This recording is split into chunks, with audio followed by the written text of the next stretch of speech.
जी, अभी mouth and buccal cavity के बाद जो सेकंड पार्ट है एलिमेंट्री कैनाल का, वो है द फूड पाइप और इसोफेगस। ठीक है, तो नेक्स्ट पार्ट से हम शुरू करते हैं। Next part of digestive system, that is food pipe और इसोफेगस।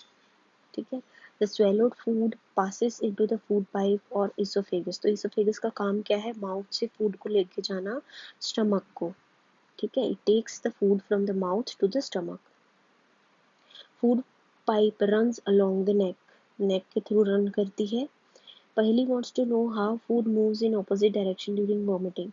तो वो रिफ्लेक्स एक्शन होता है जब भी वोमिटिंग आती है, that means there is some infection in the stomach, और जो या जो फूड आपने लिया है वो उसमें कुछ है जो, ताकि मतलब कि जो फूड एक्सेप्ट नहीं करा आपके स्टमक ने, तो it gets vomited out and it is a reflex action.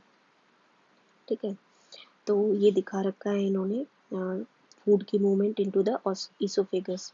तो यहाँ पे एक इन्होंने दे रखा है, sometimes when you eat in a Hari, talk और लाफ व्हाइल ईटिंग, या कभी कभी जल्दी में खाना खाते हैं या फिर खाना खाते हुए बात कर रहे होते हैं तो खांसी आती है। You may cough, get hiccups और अ चोकिंग सेंसेशन। ठीक है, तो ऐसा क्यों होता है? This happens when food particles enter the wind pipe. अब फूड पाइप के साथ साथ एक और पाइप होती है विंड पाइप, जो कि हम जब सांस ले रहे हैं तो वहां से वो हवा कहाँ जा रही होती है? लंग्स में जा रही होती है। The windpipe carries air from the nostrils to the lungs. It runs adjacent to the food pipe, वो फूड पाइप के साथ साथ जा रही होती है।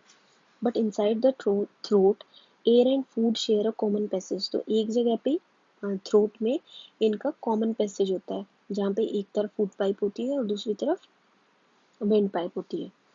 ठीक है, then how is food prevented from entering the wind pipe?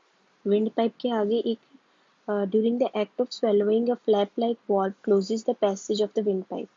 Flap like valve होता है, जब हम स्वेलो कर लेते हैं तो वो विंड पाइप के आगे आ जाता है and guides the food into the food pipe. If by chance food particles enter the windpipe, we feel choked, get hiccups or cough। तो अगर फूड पाइप में से जो खाना है विंड पाइप में चला गया वाइल स्वेलोइंग, जब स्वेलो कर रहे हैं तब हमें ये होता है, खांसी आएगी या कफ होगा या हिकअप्स आएंगे। और अगर ज़्यादा फूड चला गया है विंड पाइप में तो चोकिंग होकर डेथ भी हो सकती है। ठीक है जी, तो जो अब हम इसोफेगस की बात कर रहे थे, food pipe runs along the neck and chest. ठीक है, नेक से होते हुए चेस्ट की तरफ जाती है। Food is pushed down by movement of the wall of the food pipe. जो फूड पाइप या इसोफेगस की जो वॉल है वो उस फूड को नीचे धकेल रही होती है। Actually this movement takes place throughout the alimentary canal. ये same movement throughout the alimentary canal हो रही है, क्योंकि खाना नीचे जा ही जा रहा है ना। अब फूड पाइप में जाएगा, फिर स्टमक में जाएगा, फिर उससे नीचे जाएगा। तो ये जो वॉल्स जो है पुश करती है फूड को नीचे की तरफ। ठीक है, at time the food is not accepted by our stomach and is vomited out. कई बार जो खाना है स्टमक एक्सेप्ट नहीं करता और तब वोमिटिंग होती है। तो ये रिफ्लेक्स एक्शन होता है। रिफ्लेक्स मतलब एकदम से इंस्टेंटली होता है, दिमाग का इसमें नर्वस सिस्टम से कनेक्शन है। द स्टमक, अब स्टमक क्या है? Stomach is a thick walled bag. Thick walled bag है, it is looks like a bag. Its shape is like a flattened U. U जो होता है उसको फ्लैट कर दो अगर, तो वैसी शेप होती है। And it is the widest part of the alimentary canal. Alimentary canal का सबसे वाइड पार्ट है। It receives food from the food pipe at one end and opens into the small intestine at the other end। एक तरफ से खाना इसमें oesophagus से आ रहा है या फूड पाइप से आ रहा है, और दूसरी तरफ से ये किसके अंदर ओपन होती है? स्मॉल इंटेस्टाइन में। Inner lining of stomach secretes. अब देखें इनर लाइनिंग ऑफ स्टमक क्या सिक्रीट करती है, क्या क्या चीज़ें सिक्रीट करती है। Number 1 secretes mucus, number 2 hydrochloric acid and third is digestive juices. तो ये तीन चीज़ें सिक्रीट करती है। The mucus protects the lining of the stomach. अब इनके फंक्शन क्या क्या हैं? तीन चीज़ें जो सिक्रीट कर रही है स्टमक की लाइनिंग, वो है mucus, hydrochloric acid and digestive system, या सॉरी डाइजेस्टिव जूसेस। तो म्यूकस का फंक्शन क्या है? सबसे पहले mucus protects the lining of the stomach. ठीक है, ये जो है स्टमक की लाइनिंग जो है उसको बचाता है। क्यों, किससे बचाता है? क्योंकि जो हाइड्रोक्लोरिक एसिड प्रोड्यूस हो रहा है उससे उसको बचाता है। The acid kills many bacteria that enter along with the food and makes the medium in the stomach acidic and helps digestive juices to act. तो एसिडिक मीडियम बनाता है और कई जो बैक्टीरिया फूड के साथ एंटर कर जाते हैं उनको किल कर देता है और डाइजेस्टिव जूसेस को एक्ट करने के लिए एसिडिक मीडियम वहाँ पे प्रोवाइड करता है। द डाइजेस्टिव जूसेस, ठीक है, तो म्यूकस का हमने पढ़ लिया, यूज़ क्या है, हाइड्रोक्लोरिक एसिड का पढ़ लिया। अब क्या है, डाइजेस्टिव जूसेस का क्या रोल है? डाइजेस्टिव जूसेस क्या करेंगे? They break down the proteins into simpler substances. Digestive juices क्या कर रहे हैं? प्रोटीन्स को सिंपलर सब्सटेंसेस में ब्रेक कर रहे हैं, ठीक है। तो उसके बाद अब स्टमक के बाद क्या आता है? Small intestine. उससे पहले कि जो हमें दे रखा है, working of stomach was discovered by a strange accident. A man named Alexis St. Martin was badly hit by a shotgun. Bullet had seriously damaged the chest wall and made a hole into his stomach. ठीक है, तो stomach में whole हो गया था एक bullet 1822 में bullet से. It was brought to an American doctor, William Beaumont. The doctor saved the patient but he could not close the hole properly. वो होल को क्लोज नहीं कर पाया properly. तो उसके थ्रू उसको काफ़ी चीज़ें देखने को मिली. Took it as a great opportunity to see the inside of the stomach. He made some wonderful observations. क्या क्या observations milli? He found that the stomach was churning food. Food churn हो रहा है stomach में. Its walls secrete a fluid which could digest the food. और इसकी walls जो है एक फ्लूइड सिक्रेट कर रही हैं जो हेल्प करता होगा उसके डाइजेशन में. He also observed that end of the stomach opens into the intestine only after the digestion of food inside the stomach is completed. जब जो खाना स्टमक के अंदर गया है उसका कंप्लीट डाइजेशन हो जाता है उसके बाद ही जो फूड है मूव करता है टुवर्ड्स स्मॉल इंटेस्टाइन. तो ये इसकी ऑब्जर्वेशन थी. अब हम आते हैं स्मॉल इंटेस्टाइन के ऊपर. Small intestine is highly coiled and is about 7.5 meters long. ठीक है, तो काफ़ी लंबी है ये, 7.5 meters long अगर उसको अनकॉइल करके डाला जाए. It receives secretions from the liver and pancreas. अब इसमें स्मॉल इंटेस्टाइन में खुद के जूसेस के अलावा it's wall also secret juices. कहाँ से आ रहे हैं डाइजेस्टिव जूसेस? लिवर से और पेनक्रियाज से, जो हमने ग्लैंड्स पढ़े थे एलिमेंट्री कैनाल में या डाइजेस्टिव ट्रैक्ट में. अब liver is a reddish brown gland situated in the upper part of the abdomen on the right side. Right side में हमारा abdomen के ऊपर liver होता है. It is the largest gland in the body. तो इस पे भी क्वेश्चन आ सकता है कि which one is the largest gland of the body. क्या secrete करता है liver? It secretes bile juice that is stored in a sac called the gallbladder. अब secretion bile juice की कहाँ हो रही है? liver के अंदर. बट वो स्टोर कहाँ होता है? अब जैसे लीवर ने प्रोड्यूस करके स्टोर किसके अंदर किया? गॉल ब्लैडर में. गॉल ब्लैडर से फिर वो स्मॉल इंटेस्टाइन में जाता है जब भी रिक्वायरमेंट होती है. The bile plays an important role in digestion of food. Fats, तो फैट्स की डाइजेशन में बाइल का बहुत इंपॉर्टेंट रोल होता है. द पेनक्रियाज, ठीक है, लिवर हो गया एक ग्लैंड. दूसरा ग्लैंड क्या है? Pancreas. Pancreas is a large cream coloured gland located just below the stomach. बिल्कुल स्टमक के नीचे लोकेटेड होता है पेनक्रियाज और पेनक्रियाटिक जूस सिक्रेट करता है ये क्या करता है pancreatic juice? Acts on carbohydrates, fats and proteins and changes them into simpler forms. Carbohydrate, fats, protein सब के ऊपर एक्ट करेगा और उनको सिंपलर फॉर्म्स में कन्वर्ट करेगा. ठीक है जी. The partially digested food now reaches the lower part of small intestine where the intestinal juice completes the digestion of all components of the food. ठीक है, तो ऊपर ऊपर जो ग्लैंड्स के सिक्रेशंस आ रहे हैं उसने डाइजेशन कर दिया. फिर नीचे last part of small intestine में जब पहुंचता है ये पार्शली डाइजेस्टेड फूड तो इंटेस्टाइनल जूस उस पे एक्ट करेंगे और उस डाइजेशन को कंप्लीट करेंगे. Carbohydrates get broken into simple sugars such as glucose, fats into fatty acids, and glycerol and proteins into amino acids. ठीक है, तो फैट ब्रेक डाउन हो जाएगा फैटी एसिड में, कार्बोहाइड्रेट्स ब्रेक डाउन हो जाएगा सिंपल शुगर्स में such as glucose and proteins into amino acids. अब कंप्लीट डाइजेशन हो गया स्मॉल इंटेस्टाइन में. फिर स्मॉल इंटेस्टाइन में डाइजेशन के साथ साथ क्या होता है एंड में जाके? absorption in the small intestine. The digested food can now pass into the blood vessels in the wall of the intestine. Blood small intestine की जो ब्लड वॉल्स होती हैं उनके अंदर ब्लड वेसल्स होते हैं. The process is called absorption. जो process है of passing the digested food into the blood vessels उसको क्या बोलेंगे? एब्जॉर्प्शन.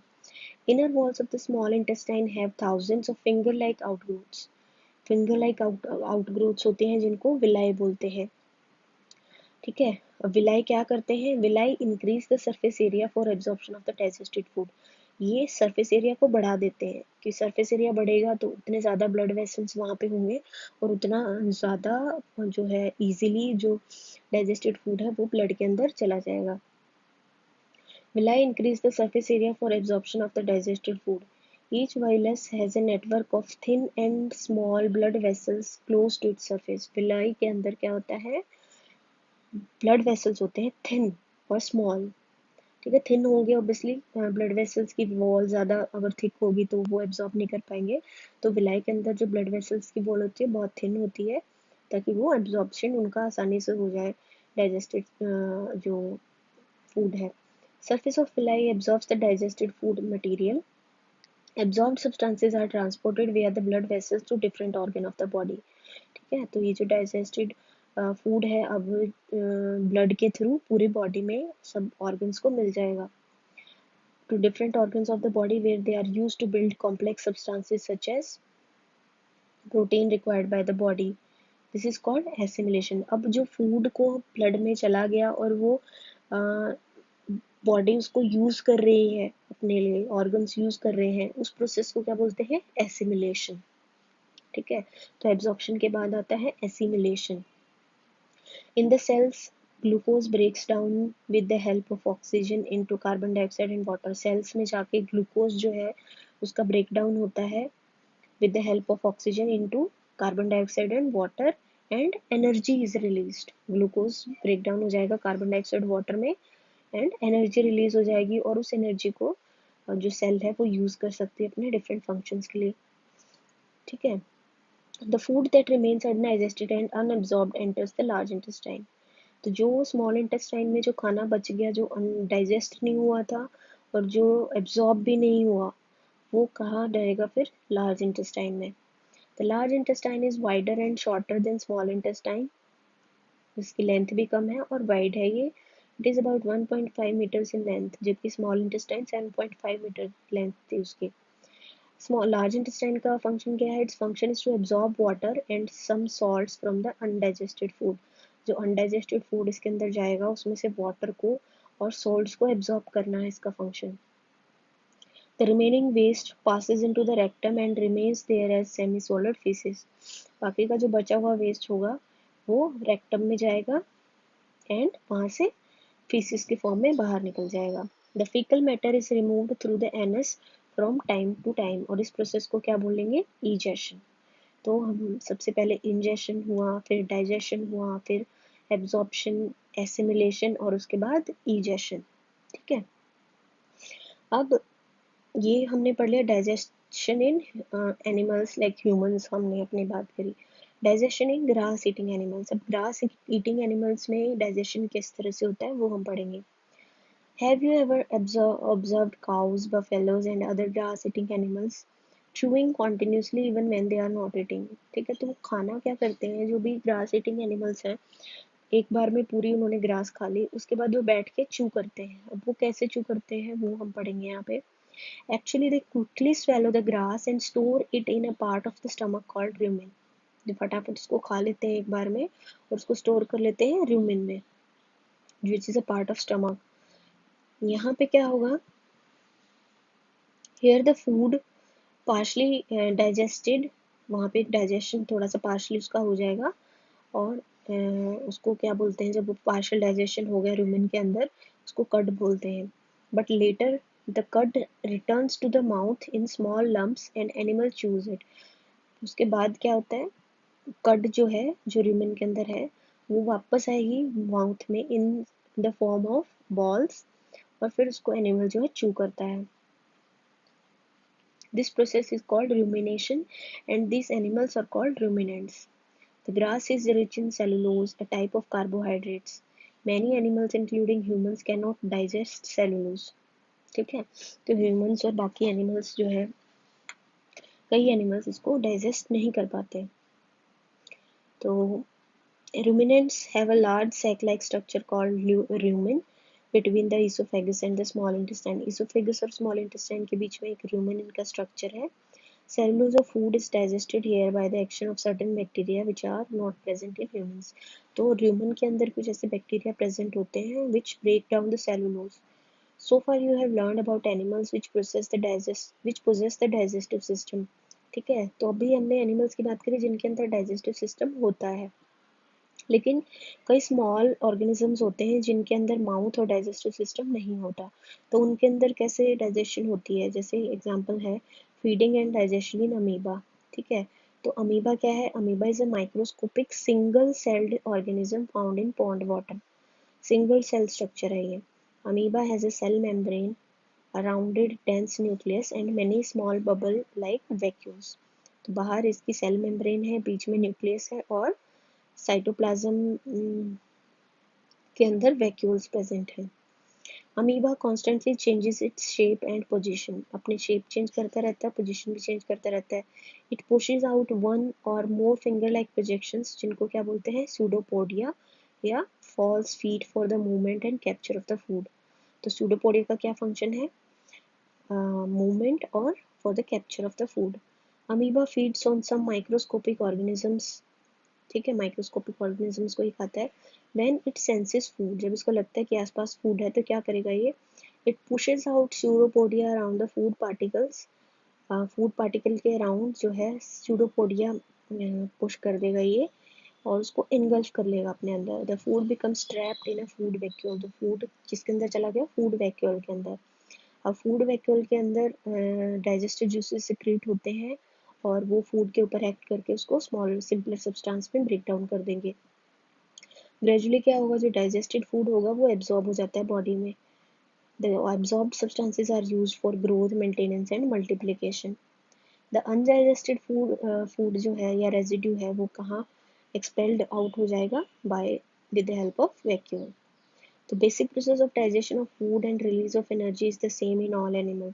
तो जो बेसिक प्रोसेस है कि फूड को इंजेस्ट करेंगे और फिर उसको ब्रेक डाउन करके सिंपलर सब्सटेंसेस में कन्वर्ट किया जाता है जिससे एनर्जी मिलती है बॉडी को, ठीक है। तो ये जो बेसिक प्रोसेस है वो सब एनिमल्स में सेम ही है, ठीक है जी। तो नेक्स्ट हम जो करेंगे, नेक्स्ट में एक्सरसाइज के बारे में बात करेंगे, ठीक है।